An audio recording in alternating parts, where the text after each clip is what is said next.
Hello everyone, welcome to one step matters. आज हम लोग आर्टिकल 20 को कवर करेंगे इस वीडियो में। No ex post facto law, no double jeopardy, no self incrimination. ये आप लोग लक्ष्मीकांत में पढ़ लेते हो। कल को अगर आपसे पूछे कि क्या ये हमारे कॉन्स्टिट्यूशन में एज इट इज मेंशन्ड है कि नहीं है, तो बिल्कुल भी नहीं है। इसीलिए हमारे चैनल में आप लोगों को लक्ष्मीकांत और के जो भी ये हमारे कॉन्स्टिट्यूशन में जो भी आर्टिकल्स एज इट इज लिखे गए हैं, वो सब बेयर एक्ट्स में जो भी लिखे गए हैं वो सब आप लोगों को हमारे चैनल में मिलेगा। अगर आप लोगों को इस वे में पढ़ना है कि आप लोगों का बेयर एक्ट्स भी कंप्लीट होते जाए और लक्ष्मीकांत के चैप्टर्स भी कंप्लीट होते जाए, तो आप लोग इस चैनल को फॉलो कर सकते हो, वन स्टेप मैटर्स को। अभी तक हमने आर्टिकल 19 तक कवर कर लिया है बहुत अच्छे तरीके से। और सिर्फ वन स्टेप मैटर्स में मैं ये कोशिश नहीं करूंगी कि आप लोगों को सिर्फ बेयर एक्ट्स यहाँ पे आकर के पढ़ा करके चली जाऊं। नहीं, मेरा कोशिश रहेगा कि आप लोगों को याद भी करवाते जाऊं साथ में। हमने जैसे कि बहुत सारे ट्रिक्स से अभी तक याद करने का कोशिश किया है आर्टिकल 19 तक। अब हम बात करते हैं आर्टिकल 20। उसमें 3 क्लॉजेस दिए हुए हैं, और ये जो फ्रेजेस आपने देखा अभी, no ex post facto law, no double jeopardy, no self incrimination, ये उन्हीं 3 क्लॉजेस का आप कह सकते हो एक जिस्ट है। एक नटशेल में वो फ्रेज में वो बात कह दी गई है। ठीक है, जो 20 क्लॉज 1 में कहा गया, जो 20 क्लॉज 2 में कहा गया, जो 20 क्लॉज 3 में कहा गया, उन्हीं को एक कलेक्टिव सेंटेंस में वो बात कहा गया है, no ex post facto law, जो कि हम लोग आगे देखेंगे भी। ठीक है, तो हम लोग स्टार्ट करते हैं बिना कोई डिले किए। आर्टिकल 20 का अगर मैं बात करूं तो उसमें 3 क्लॉजेस हैं, आपको याद होना चाहिए। ठीक है, और आर्टिकल 20 जब भी आप लोग पढ़ो ना, तो एक चीज याद रखना कि आप लोग कुछ भी पढ़ो ना, तो अगर किसी वर्ड के अराउंड कोई आर्टिकल मूव कर रहा है, ठीक है, तो उस वर्ड के बारे में एक बार जानने का कोशिश कर लो, एक बार उस पर रिसर्च कर लो। फॉर एग्जाम्पल, उसको एक बार सर्च कर लो कि गूगल में, तो आप लोगों को थोड़ा क्लैरिटी रहेगा। क्योंकि मैंने बहुत सारे बच्चों को देखा है कि उन्होंने वो आर्टिकल 20 तो पढ़ लेते हैं, पूरा पढ़ लिया उन्होंने आर्टिकल 20, उन्हें याद भी हो जाता है, बट उन्हें ये पता ही नहीं होता कि कन्विक्शन का मतलब क्या। उनसे पूछ दो आप कन्विक्शन का क्या मतलब, तो वो चुप हो जाते हैं। इसीलिए आर्टिकल 20 में बार बार कन्विक्शन पे फोकस रहेगा। ठीक है, आर्टिकल 20 कन्विक्शन के अराउंड ही घूमेगा। तो एक बार हम लोग कन्विक्शन का मतलब देख लेते हैं, फिर हम लोग आएंगे वो 3 क्लॉजेस देखने के लिए। ओके, कन्विक्शन का क्या मतलब है? Being officially declared guilty of a crime by a court. अगर कोर्ट ने आपको ऑफिशियली सुना दिया सजा कि हाँ, आपने ये जो गलती किया है वो एक क्राइम है और आपको ये सजा मिलना चाहिए, ऑफिशियली आप गिल्टी ठहरा दिए गए हो एक कोर्ट ऑफ लॉ के द्वारा, तब जाकर के कहा जाएगा कि हाँ, अब आप कन्विक्टेड हो। ठीक है, कन्विक्टेड ऑफ एन ऑफेंस, अब सिद्ध हो चुका है कि आपने वो अपराध किया था, आपने वो ऑफेंस किया था। राइट, इसको कहते हैं कन्विक्शन। एक बार फिर से आप लोग देख लो कन्विक्शन का क्या मतलब होता है। Being officially declared guilty of a crime by a court. यहां से एक और मतलब समझ में आता है, ये क्राइम लिखा हुआ है। ओके, आपको एक चीज और समझना होगा कि ये जो आर्टिकल 20 है ना, वो मेजरली, ठीक है, कह सकते हो कि वो हमारे जो ये प्रोटेक्शन हमें प्रोवाइड किया गया है ना, वो सिर्फ और सिर्फ आर्टिकल 20 में जो भी हमें प्रोटेक्शन प्रोवाइड किया गया है, वो क्रिमिनल लॉज के अगेंस्ट प्रोवाइड किया गया है। ठीक है, क्रिमिनल केसेस में जो कन्विक्शन होती है उसके अगेंस्ट हमें ये प्रोटेक्शन प्रोवाइडेड है। आर्टिकल 20 का अगर आप लोग टाइटल देखो कॉन्स्टिट्यूशन में, तो वो है protection in respect of conviction for offences. अब वो किस प्रकार के ऑफेंसेस का बात यहाँ पे किया गया है, किस प्रकार के ऑफेंसेस के लिए जब भी दोष सिद्धि होने जाएगी, कन्विक्शन होने जाएगी, कोर्ट ऑफिशियली ठहराएगा आपकी गिल्टी हो एक क्राइम के। ठीक है, जब भी कोर्ट ऑफिशियली गिल्टी मानेगा एक शख्स को एक क्राइम का, ठीक है, तो उस रिस्पेक्ट में आर्टिकल 20 काम आएगी उस शख्स की, जब भी वो कोर्ट है वो इस तरीके का सजा सुनाएगा। तो आर्टिकल 20 कैसे वो एक्स या फिर वाई जो भी एलिज्ड पर्सन है, मान लीजिए फॉर एग्जांपल हमारे केस में हम एक्स को मान करके चलेंगे। ठीक है, ये पूरे वीडियो में एक्स हमारा वो पर्सन रहेगा। Protection in respect of conviction for offences. For example, अगर एक्स ने कोई ऑफेंस किया है, कोई क्रिमिनल नेचर का ऑफेंस किया है, क्योंकि आर्टिकल 20 जो है ना, वो प्रोटेक्शन जो है वो हमें क्रिमिनल कन्विक्शन के अगेंस्ट प्रोवाइड कर रही है। ठीक है, तो वो एक्स को ना कुछ प्रकार की प्रोटेक्शन मिलेगी इन respect of conviction for offences. अब कौन कौन से वो होंगे? सबसे पहला 20 क्लॉज 1 देखते हैं कि किस किस प्रकार के प्रोटेक्शन मिल सकते हैं एक्स को। 20 क्लॉज 1 क्या कहता है कि no person shall be convicted of any offence. ये हम लोग देखेंगे, पहले उससे पहले आप लोग देख लो 20 क्लॉज 1 जो है ना, वो नो पर्सन से स्टार्ट होता है। इसका क्या मतलब है कि हमारा आर्टिकल 20 जो है वो सिर्फ और सिर्फ सिटीजन्स के पास नहीं है, वो फॉरेनर्स के पास, एलियन सिटीजन्स के पास भी अवेलेबल हैं। ओके, आर्टिकल 20 इन सबके हम लोग दोनों के पास अवेलेबल है, फॉरेनर, सिटीजन्स सबके पास है। सिर्फ 5 फंडामेंटल राइट्स है जो कि सिर्फ और सिर्फ सिटीजन्स के पास है, याद करवाया है मैंने अपने लेक्चर में। 15 आर्टिकल 15 के द्वारा जो फंडामेंटल राइट प्रोवाइडेड है, फिर आर्टिकल 30, 15 का डबल 30, फिर 19, फिर 29 एंड फिर 16 सोल से याद करवाया था मैंने, ठीक है। अब 20, इसका क्या मतलब है, इसमें 20 नहीं आया तो 20 जो है आर्टिकल जितने भी बाद बाकी फंडामेंटल राइट्स हैं इन 5 को छोड़ करके जो भी मैंने बोला वो सबके पास है अवेलेबल, ठीक है, सिटीजन फॉरेनर सबके पास है। तो अब हम बात करते हैं 20 क्लॉज 1, इसमें क्या लिखा हुआ है हमारे कॉन्स्टिट्यूशन में, बेयर एक्ट में क्या लिखा हुआ है। नो पर्सन, यहाँ तो क्लियर हो गया कि नो पर्सन का यहाँ पे बात है, नो पर्सन शैल बी, दो बातें हैं जो आर्टिकल 20 क्लॉज 1 कहता है, हम लोग दोनों को अलग अलग देखेंगे। नो पर्सन शैल बी, पहले इस पार्ट को देखते हैं।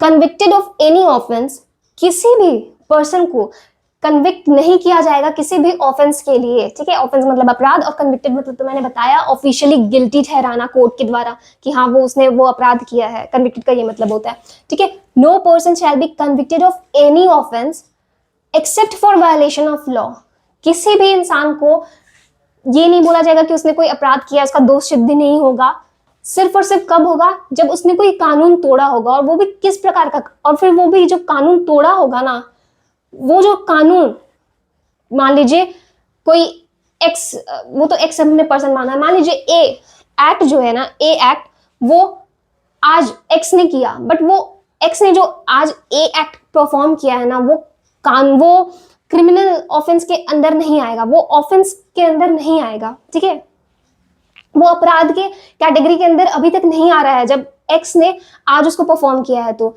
इसका क्या मतलब है, लॉ जो है, जो आज के टाइम पे जो भी कानून है, क्योंकि एक्स ने अभी क्या परफॉर्म किया है, अभी जो भी एक्स ने परफॉर्म किया है वो आज के डेट पे किया है, और आज के डेट पे ऐसा कोई भी कानून नहीं बना हुआ है, ऐसा कोई भी कानून एग्जिस्ट नहीं कर रहा है इंडिया में जो ए एक्ट, जो भी ए एक्ट एक्स ने परफॉर्म किया है उस ए एक्ट को ऑफेंस मानता हो, ठीक है।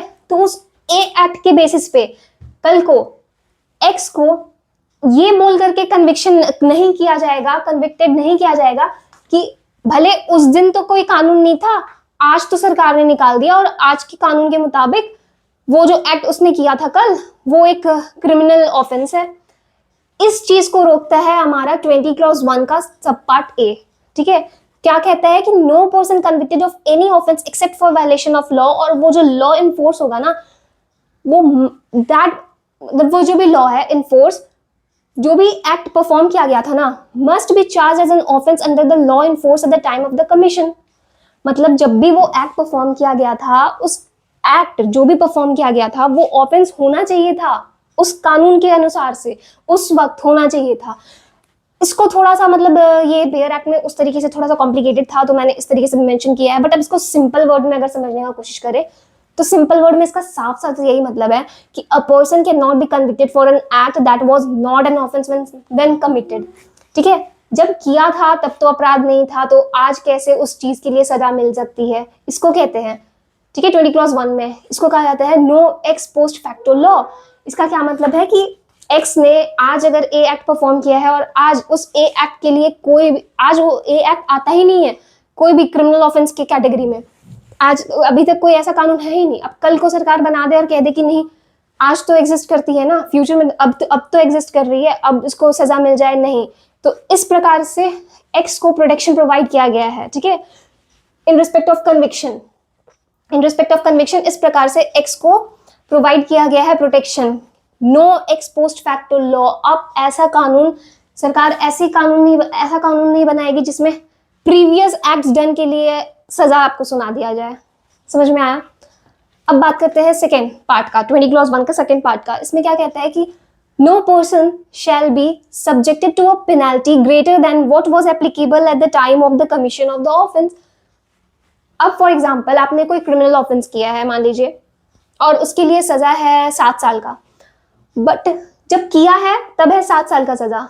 अचानक से क्या हो जाए कि कल को पार्लियामेंट में उसी सेम ऑफेंस के लिए सजा कर दिया जाए 10 साल का या 15 साल का, तो ये क्या है? आपने किया क्या, आपने ज्यादा, इसका क्या मतलब हुआ? तो कल को कोई ये उठ करके नहीं कह सकता है कि अच्छा अब तो 15 साल की सजा है ना, तो उसको 7 साल में क्यों जेल से निकाल दिया गया, अब उसको और डालो कुछ साल के लिए, क्योंकि अभी तो सजा को बढ़ा दिया गया है ना। तो इस चीज को रोक रहा है हमारा 20 क्लॉज 1 का पार्ट 2 वो क्या कह रहा है कि no person shall be subjected to a penalty greater than what was applicable at the time of the commission of the offence. जब वो ऑफेंस किया गया था तब जितना सजा था उसी के अनुसार से सजा मिलेगी। ये नहीं कि आज किया है तो उसके अनुसार से सजा नहीं, कल को उसका पनिशमेंट बढ़ा दिया और उसके अनुसार से आप सजा दे रहे हो। इसका क्या मतलब है? No retrospective effect of a criminal law. पीछे जाकर के, रेट्रोस्पेक्टिव मतलब पीछे जाकर के आप पेनल्टी या फिर रेट्रोस्पेक्टिव एप्लीकेशन नहीं कर सकते हो एक क्रिमिनल लॉ का। समझ में आ रहा है ना आप लोगों को? Okay, no retrospective effect of a criminal law. Article 20 clause 1 जो है ना, आप देख रहे होगे कि वो रेट्रोस्पेक्टिव बात कर रहा है, रेट्रोस्पेक्टिव एप्लीकेशन का बात कर रहा है कि ऐसा नहीं है कि आप कल कोई कानून बनाओ और उसके अनुसार से आप जो प्रीवियस एक्ट्स किए गए हैं ना उसके अनुसार से आप जो अभी जो न्यू कानून बना है, न्यू लॉ बना है, उसके अनुसार से आप सजा नहीं सुना सकते हो। ठीक है, ये है। अब आर्टिकल 20 क्लॉज 1 का अगर मैं बात करूं, does not apply to civil laws and the tax laws. Article 21 जो 20 क्लॉज 1 में है, क्योंकि वो क्या बात कर रहा है, रेट्रोस्पेक्टिवली अप्लाई नहीं हो सकती, but civil laws and tax laws जो है ना वहां पे एप्लीकेबल नहीं होगा ये 20 क्लॉज 1। क्योंकि इसका क्या मतलब हुआ, उल्टा अगर देखो तो इसका ये मतलब हो गया कि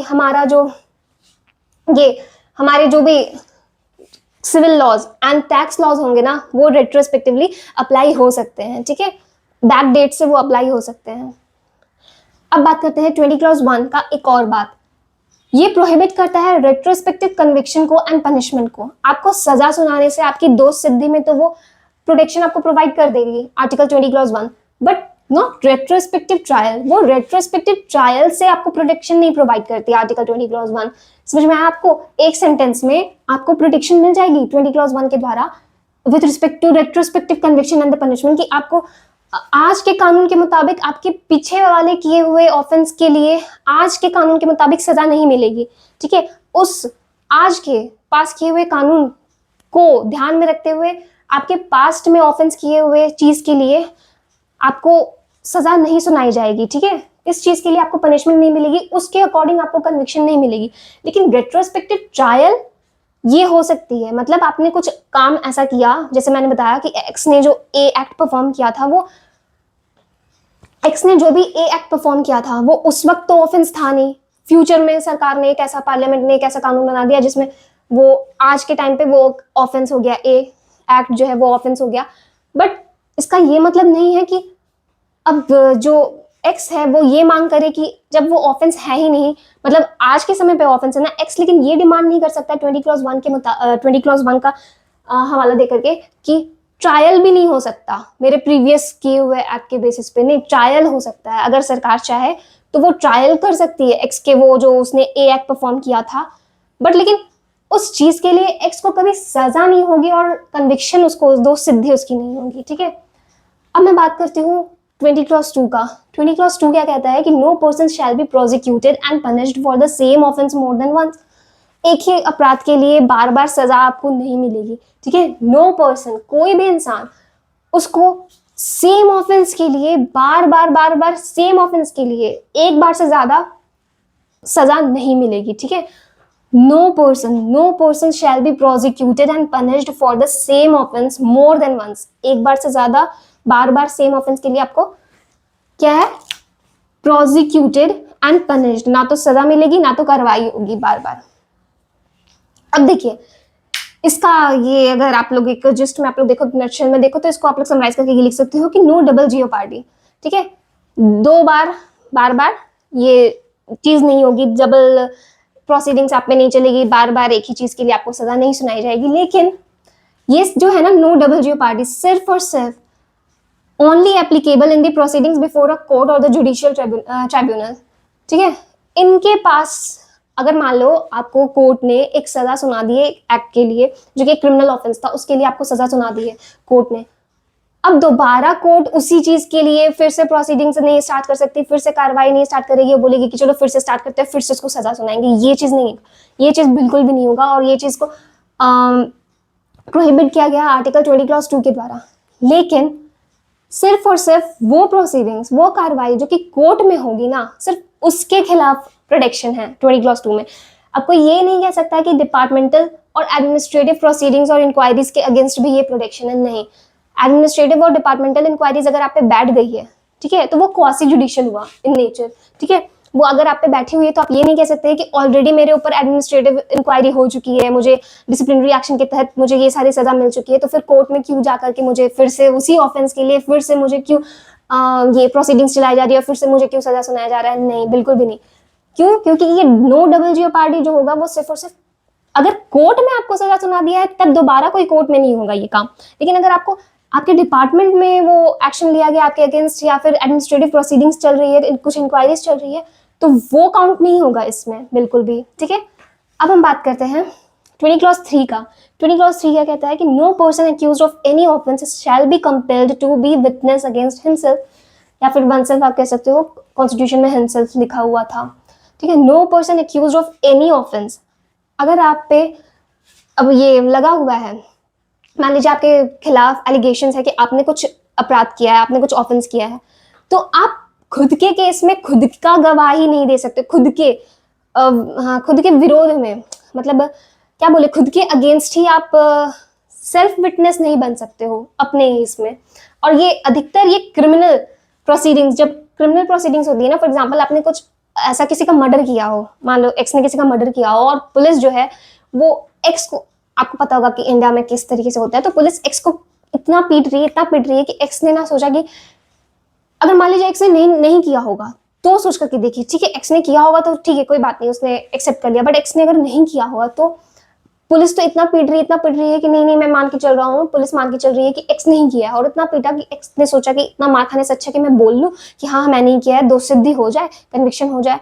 तो ये तो, लेकिन फिर जस्टिस फिर अचीव नहीं हो पाएगा ना। हम लोग जिस चीज के लिए चाहते हैं कि हम लोग चाहते हैं कि बेगुनाह को सजा ना मिले, तो फिर वो एक्स बेगुनाह था बट उसको इतना पिटाई पड़ा कि उसने एक्सेप्ट कर लिया। तो इस चीज को ध्यान में रखते हुए 20 क्लॉज 3 है जो कि बोलता है कि कोई भी पर्सन जो कि एक्यूज है ना ऑफ एनी ऑफेंस, और ये ऑफेंस जो है ना वो क्रिमिनल नेचर का होना चाहिए, ठीक है। सिविल ऑफेंस का यहाँ पे बात नहीं हो रहा है, मतलब आप सिविल केसेस में आप खुद के खिलाफ विटनेस हो सकते हो, मतलब आप खुद एक्सेप्ट कर सकते हो।